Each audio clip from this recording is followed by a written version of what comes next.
Good morning, friends, and this is Garima with Market Movers. And let's see what is there for our traders in the market for next fortnight.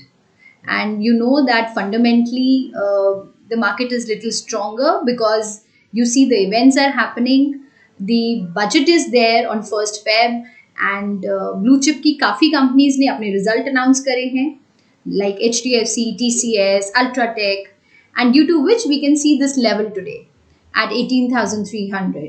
But technically देखा जाए तो हम क्या देख रहे हैं पिछले एक साल से निफ्टी में ये ट्रेंड लाइन अगर आप देखें तो टेस्ट हुई है 4 बार और 5वीं बार ये ब्रेकआउट हुई है at 17,500 and it again came down to 16,400. It retested and made again a successfully low of 16,300.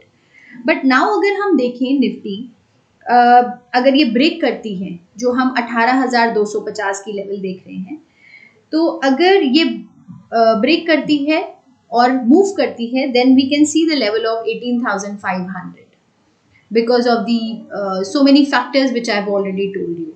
So traders should be very cautious, very careful for next 15 days, and let's see what market will give you, profit or profit booking. Thank you so much.